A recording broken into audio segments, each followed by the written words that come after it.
What's up, you guys? It's your host, Lvl1. Yes, I'm back on my level 1 account, so sorry for the slightly shrunken screen, but as you can see, I've been absolutely killing it with my level 1. So I beat a level 7 player. I will admit, at face value, it looks pretty amazing, but, you know, honestly, the people that I'm beating with this account, they're missing out on the fundamentals of Clash Royale. So I wish they could check me out. I wish they could see what my name is backwards and come check out a video or two and maybe get a little bit better. But since they're not, I'll go ahead and take the victories. Now, I've been pushing my way as far as I possibly could with this account. Not just to see how far I could go, but also I wanted to unlock the possibility of getting legendary cards. So of course at 1100 trophies I hit Pekka's Playhouse and unlocked the possibility of finding the Lava Hound and the Inferno Dragon, but I wanted to continue on because I'm not a big fan of either one of those. I really wanted to try to get to Spell Valley to 1400 trophies as a level 1, and that way I would also unlock the possibility of the Ice Wizard and the Graveyard, so a total of 4 legendary cards that I could possibly unlock. And, well, we'll check in a little bit later on my progress at the end of this episode. So here we go. Again, obviously, players that just don't know how to control something like a witch, large groups of units. They don't know when and where to deploy them. And I also feel like one of the biggest mistakes that lower-leveled, newer players make is they don't realize that the witch does splash damage. And that right there has been the single biggest turning point in matches for me since I've been playing with a level 1. The witch, she can single-handedly control minions or skeletons of any number if you get her down early enough. Now watch right here. You can see the witch goes down. We've got the big old minion horde coming at me. But just the witch by herself is plenty to get that out of the way. And she continues on and works on the Pekka next. Now, of course, we surround the Pekka with a skeleton army, and the opponent, well, he drops the witch way back by his King's Tower. So, yes, it's not like I have unbelievable, amazing skill and I'm owning all these guys because I'm so crazy good. The game, honestly, it's a little bit simpler down here. It's easier just because there's less cards. There's less to do. You don't have to deal with a bunch of logs and elite barbs and royal giants, and it's just much simpler. It's like vanilla WoW. It's like vanilla Clash Royale. That's it. It's called Vanilla Royale. That's what we're calling it from now on. So Vanilla Royale was awesome, and I'm having a lot of fun playing it. So gradually, I'm working my way up there to the more complicated cards. Here, he almost gets to me. He drops the Rage spell, but can't quite get his massive army in time. And I grab a victory over a level 7 player, very nearly a 3-crown win as well. So we'll take a look at another one. Again, this one, Dirty Expo user. So this guy using the Expo, and normally I will say the Expo is the card that when I see it drop against my level 1, I almost never can stop it. It's almost always been taking care of my towers. Even with things like the Skeleton Army and the Witch and the Giant, it just melts through stuff. It does so much damage. Such a powerful card down there. But occasionally, I will get players who just don't even know how to drop an Expo correctly. And here, I'm already putting together a push. Now, he's let his elixir run full, and I'm not sure what this is about. When players let that happen, that is probably the number 2 biggest mistake that I see players make. 1, underestimate the witch, don't realize she does splash. Number 2, they let themselves run full of elixir a lot. And that is just always going to be super, super costly. Every single second that you're waiting, obviously you're giving your opponent a huge advantage. And when you're playing at this level, it's all about that elixir advantage. Right here, the fireball, kind of a desperate move. I hate to use the fireball really on anything but barbarians or giant groups of troops that are making it to the tower. But even with the fireball, you can see my left tower taking a lot of damage right there. Obviously, the much higher level player. But look at this guy's deck.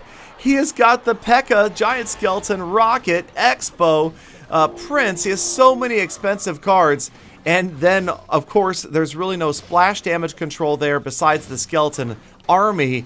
And this Pekka, misplaced, dropped way down by the river, supported with a Prince, and it's just making it too easy on me to control him. Here comes the Skeleton Army, Down goes my Valkyrie, and she's going to wipe them out and help control the Prince as well. The Witch, once again, this is really the anchor card of a level 1 player's deck. If you're playing a low-level account, I feel like the Witch is the most important card in the entire deck to keep, because she is just going to be so versatile. Right there, pretty good value Fireball on the Barbs and the Rocket, and the Dragon, rather. And then, of course, the Witch one more time, Skeleton Army, and he can't do anything about stopping the Skeleton Army. We're down to the final 30 seconds of this battle. Still haven't seen that Expo from my opponent. Kind of surprised now that I look back that he didn't drop it on me sooner.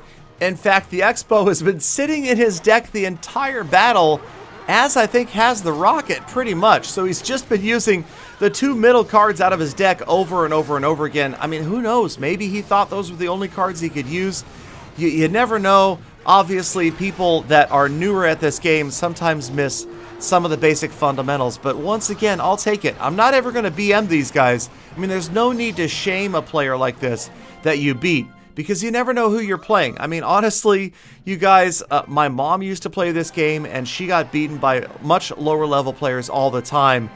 And unfortunately, I don't think she ever learned to use the mute button. But anyway. All right, so we're going to move on to another battle, and this would finally be the battle that pushes me into Spell Valley, pushes me past 1,400 trophies.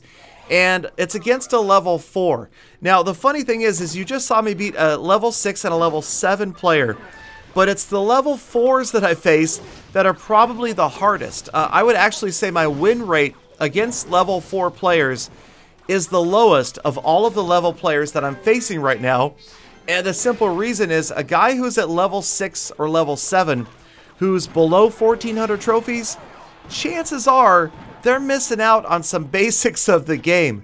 Somebody who's a level 4 and they're at this trophy level, they know a little bit more about what to do, and thus they're a little bit better at putting the pressure on, at using cards in the right situations. So it's usually a lot harder for me to beat a lower level player, even though that sounds counterintuitive if you think about it. All right, one more time, putting my very versatile Witch to use. Gotta love the Witch.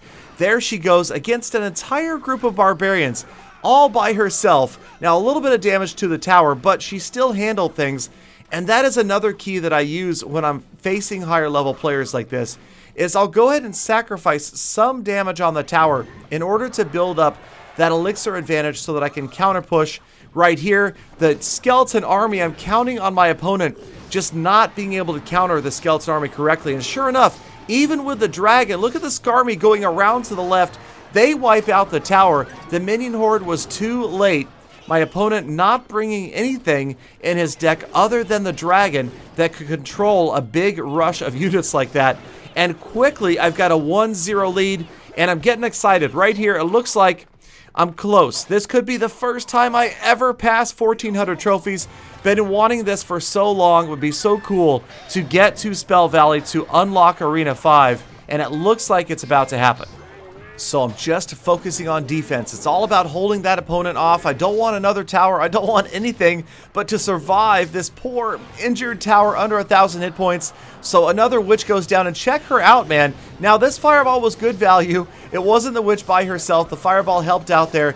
Big groups of units moving in right here under a lot of pressure. But the Witch's splash damage once again, absolutely heroic. She was the key to defending that tower right there. And look at her, she is still up. This is the greatest Witch of all time.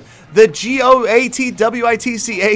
That is her. She's still alive. Come on. It's the Immortal Witch. That's it. That's the clickbait thumbnail title. Immortal Witch that wouldn't die. I'm kidding. It's not. But she died. Okay. Another Witch goes down.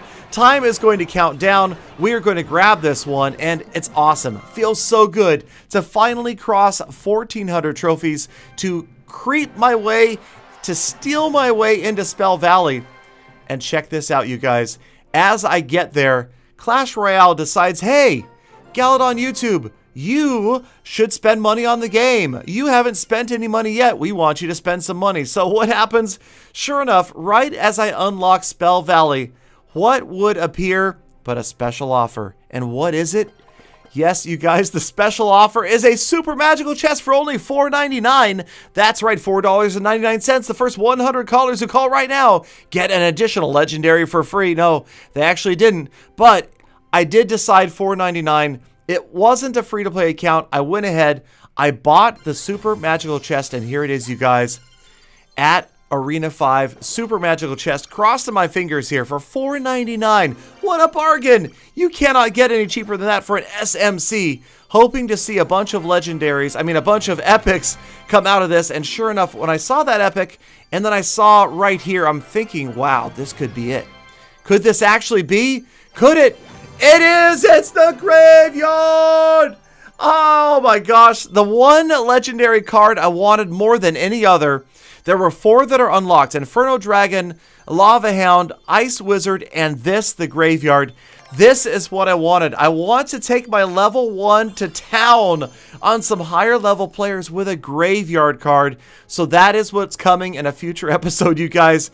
We are putting this Graveyard, the level 1 legendary, to work. Now you can see there's a few other cards I still haven't unlocked at all. I would love to try the Expo for fun, the Giant Skeleton, the Rage Spell. But for now, get ready, future episodes. Ebutoy Nodalag continues on his conquest up the ladder. Thank you guys, as always, for watching all the way to the end of the episode. Make sure you subscribe for update information. Watch me on Beam. Have a fantastic rest of your day, and come back again tomorrow for more full attacks.